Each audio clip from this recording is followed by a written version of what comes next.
Muy buenas amigos y amigas, ¿qué tal? ¿Cómo estáis? Espero que muy bien. Hoy me he venido a este agradable rincón para hablaros de un tema peliagudo, como veis en el título, las sectas. Hace un tiempo, Hugo Reinaldo, a quien le mando un saludo y le doy las gracias por participar en el canal, me pidió un vídeo sobre las sectas más importantes del siglo pasado. Sin embargo, me gustaría hablar más bien de lo que son las sectas, su recorrido y sobre todo, porque me parece fundamental, cómo identificar las sectas destructivas y la serie de pasos a seguir para salir de ellas. De todas maneras, las organizaciones y sociedades de comportamientos sectarios no son mi especialidad, de manera que si queréis saber más os recomiendo el canal de Tamayo Visión, que es especialista en estos temas y que hace un trabajo súper interesante y muy importante.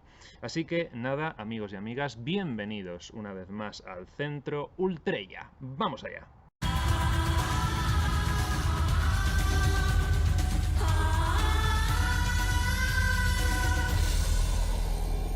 Bien, lo primero que hay que aclarar es qué entendemos por una secta, ¿no? Bueno, pues según el diccionario de la Real Academia Española, una secta es un conjunto de seguidores de una parcialidad religiosa o ideológica, o también una doctrina religiosa o ideológica que se diferencia e independiza de otra. Y esto es interesante porque resulta que una secta parece representar una sección o un sector que se ha desprendido de un conjunto más amplio o bien que se ha desgajado o separado. En todo caso, el término secta, la palabra secta, tiene un sentido de división y de ruptura, porque se dice que el término puede venir de la palabra latina secare, que significa cortar o separar. También es verdad que se dice que viene de sequi, que es seguir, que se aplicaba a las antiguas escuelas de filosofía, donde el sectator y demás sectatorios eran literalmente los seguidores de un maestro.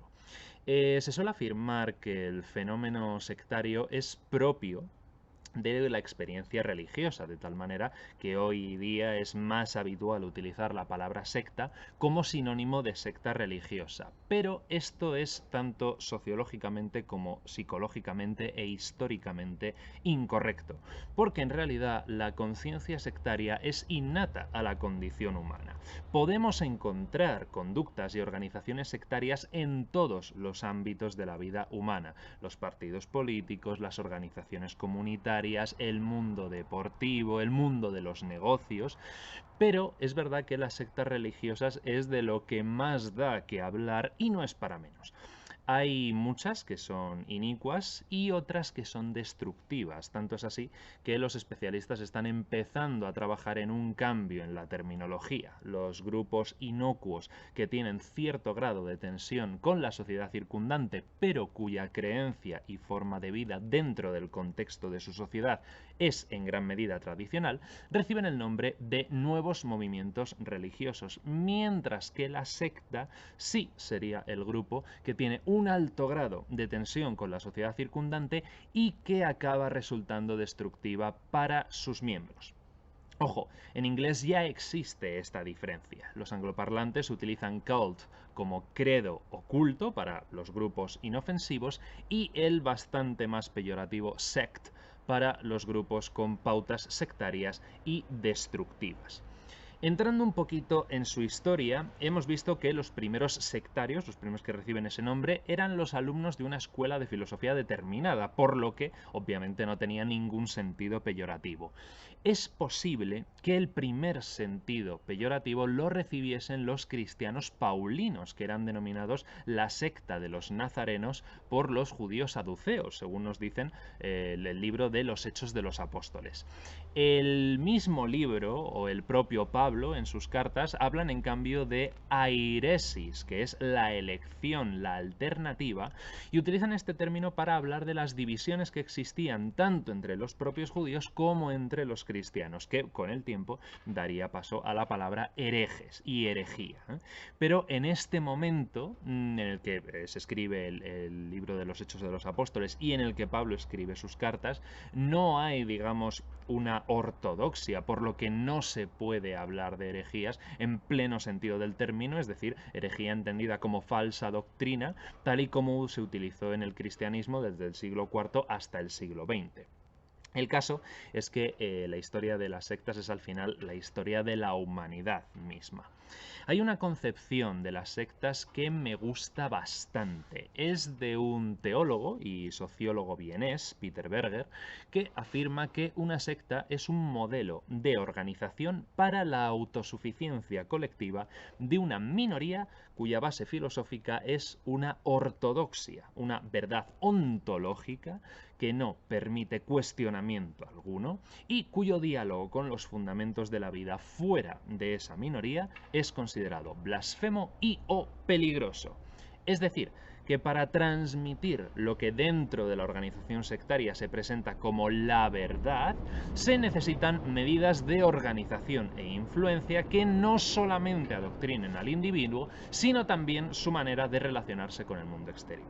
De hecho, yo diría que este es uno de las claves, de las diferencias fundamentales entre secta y religión. Las religiones mantienen doctrinas que van de acuerdo con su historia y son verificables por personas externas al grupo. Y claro, las religiones también animan a sus miembros a que participen y se impliquen en la sociedad y ayuden también a construirla. Por el contrario, las sectas afirman que sus doctrinas son infalibles y no pueden ser verificadas por alguien externo al grupo, por lo que se menciona que los grupos sectarios animan también a sus miembros a apartarse de la sociedad. Cuidado, la religión también puede organizarse y practicarse en sectas o desarrollar un comportamiento sectario. Obviamente depende de muchos factores, entre ellos saber cuál es la relación del colectivo con el exterior, con aquellos que no pertenecen a ese colectivo de facto. Pero es curioso porque los textos religiosos a menudo cifran dos elementos como los causantes de la condena y la profanación de lo sagrado. El primero es el abuso económico comercial, cuando las sectas muchas veces se dedican a sacar grandes cantidades de dinero a sus seguidores, y el segundo es la superficialidad de hacer votos y promesas en la necesidad que después no se cumplen. Véase, por ejemplo, el Gran Chasco de 1844. La distinción entre lo que es una secta y lo que son los nuevos movimientos religiosos es verdad que continúa siendo polémica, porque ya en los años 80 estudiantes de teología y sociología, sobre todo, empezaron a utilizar el segundo término para referirse a cualquier grupo religioso, ético y espiritual de creación reciente que aún no hubiera sido integrado o recogido en las principales corrientes religiosas existentes, ni que tampoco hubiera recibido denominación de iglesia o religión. Eso sí, hubo bastante consenso en hablar de nuevos movimientos religiosos cuando estos eran de carácter benigno, reservando de esta manera la palabra secta para los grupos de carácter religioso, psicoterapeuta, espiritual o cualquier, también político, comercial incluso, que se consideraban extremadamente manipuladores, explotadores y peligrosos. Pero también es verdad que este debate todavía sigue activo porque incluso el concepto de nuevo movimiento o de reciente creación o aparición pues todavía está en discusión, porque hay algunos que lo sitúan en los grupos que aparecieron después de la Segunda Guerra Mundial, otros lo llevan hasta la aparición de la fe bahá'í en el siglo XIX y otros incluso lo remontan a la aparición del sijismo en el siglo XVII. En fin, supongo que el tiempo al final acabará trayendo una definición más o menos concreta, o a lo mejor no. Vamos a ver ahora cómo reconocer sectas o comportamientos sectarios destructivos, que es lo que realmente me interesa y para lo que realmente hago este vídeo. El famoso Ken Wilber, escritor y filósofo estadounidense, distingue entre los grupos que pueden ser clarificadores y beneficiosos de los que pueden ser problemáticos y destructivos, y lo hace utilizando tres criterios. Primero, el grado de madurez del grupo. Segundo, la integración que tiene ese grupo en la sociedad. Y tercero, el tipo de autoridad que existe en el grupo. Esto es muy importante. Michael Langone, un psicólogo especializado en sectas y comportamientos sectarios, dice que una secta es, y cito, un grupo o movimiento que exhibe una devoción excesiva a una persona, idea o cosa y que emplea técnicas antiéticas de manipulación para persuadir y controlar a sus adeptos, diseñadas para lograr las metas del líder del grupo, trayendo como consecuencias actuales o posibles el daño a sus miembros, a los familiares de ellos o a la sociedad en general. Y continúa y dice, dado que la capacidad para explotar a otros seres humanos es universal, cualquier grupo puede llegar a convertirse en una secta. Hay psicólogos como Laura Merino o Miguel Perlado que afirman que la más peligrosa de las sectas es la que todavía no se conoce, la que por su carácter secreto o discreto no ha salido al conocimiento público y está operando a la sombra de la sociedad. Hay una idea muy extendida sobre que acabar dentro de una secta solo le ocurre a la gente ignorante, ¿no? O a la gente con muy poca personalidad. Esto no es en absoluto así. En una mala racha cualquiera puede entrar. Por eso es importante identificar el proceso de captación de los nuevos adeptos para, si es posible, interrumpirlo. La captación es muy similar a la que hacen los grupos terroristas y dentro de este proceso se pueden destacar 4 aspectos. El primero es la captación propiamente dicha, que comienza con la comunicación de la persona que se pretende captar con un amigo o familiar que ya pertenezca a la organización. Es decir, el primer paso está condicionado por ser alguien de confianza, por lo que la persona a la que se pretende captar ya se encuentra de entrada con la guardia baja.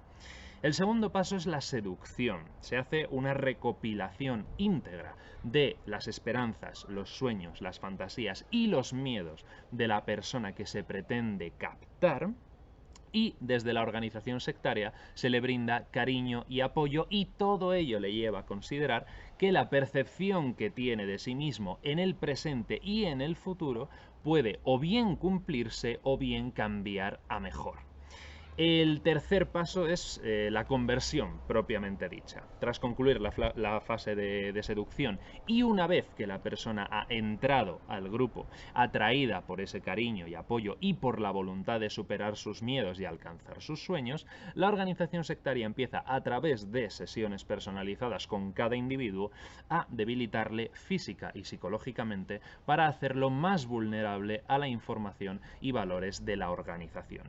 Y el cuarto y último paso del proceso es el adoctrinamiento, en el cual el nuevo miembro adopta una postura de total sumisión al líder o a los líderes y toma como propios los valores del grupo sectario, ocasionando por lo tanto un profundo cambio a nivel personal y abandonando completamente el pasado de uno mismo. Esto se traduce en que abandona la familia, abandona las amistades, abandona el trabajo, abandona los hobbies y entonces ya solamente vive por y para el grupo y, más concretamente, para él o los líderes.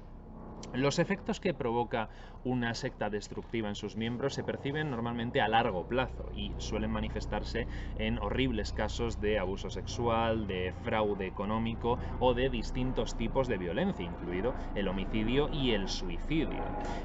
Son grupos normalmente que se presentan bajo la forma de asociaciones que aparentemente abarcan temas culturales, políticos, religiosos, aunque lo suelen llamar espirituales muy a menudo, o incluso también de tratamiento frente a enfermedades o problemas sociales, aunque evidentemente siempre se está utilizando todo esto como tapadera. Se caracterizan principalmente por usar técnicas de persuasión coercitiva como método de influencia social, habiendo utilizado previamente los métodos de captación y seducción que acabamos de comentar. Además, no todas las sectas funcionan en la clandestinidad. Muchas de ellas están registradas en el Ministerio de Justicia de sus respectivos países por 2 razones fundamentales. Primero, dar una imagen de seriedad y honorabilidad a los nuevos adeptos y aprovecharse al mismo tiempo de las ventajas fiscales que reciben como asociación, en muchos casos religiosa. Claro, este tipo de sectas aprovecha la esfera pública en su beneficio mientras propugna el aislamiento social de sus miembros, excepto para cazar más miembros. En ocasiones también propugna el radicalismo religioso y siempre la persecución de las críticas formuladas en su contra. La secta es peligrosa y destructiva Cuando, por su afiliación al grupo, la persona desarrolla problemas de adaptación social, laboral y o familiar, y cuando se coarta su libertad o se incrementa la dependencia de la secta. En algunos casos se trata incluso de alienación mental, implantando en sus miembros un pensamiento gregario y provocándoles un síndrome disociativo. Hemos visto ya cuál es el proceso de captación de miembros en términos generales. Ahora vamos a ver algunas características importantes para reconocer una secta destructiva. Lo primero es una organización autoritaria y a menudo piramidal, es decir, no existe la democracia dentro del grupo y se inculca el destierro del pensamiento crítico, es decir, no se admite la crítica. Segundo, existe un líder o un grupo de líderes cuya decisión es la única que cuenta. El líder controla todos los movimientos y el dinero de los miembros y no se suele someter a las mismas reglas que el resto, pero es verdad que se acaban creyendo el mensaje. Ojo, es posible que el líder y los adeptos sí crean en el mensaje, pero no así los dirigentes de segundo nivel, que lo que comparten es el afán de lucro y poder sobre otras personas. El tercero, ya lo hemos dicho, se aísla a los miembros de la sociedad en general y del núcleo de familia y amigos en particular. Cuarto, se controla toda la información que les llega. Y quinto, se va instalando poco a poco un discurso que demoniza el mundo exterior, la sociedad, las instituciones, al mismo tiempo que se desarrolla una confianza ilimitada en el grupo sectario, que precisamente tiene que ver con el primer punto, que es la anulación del pensamiento crítico. Por último, y ya para finalizar el vídeo, ¿cómo se sale de aquí? Bueno, distintos especialistas han propuesto para ello una serie de pasos.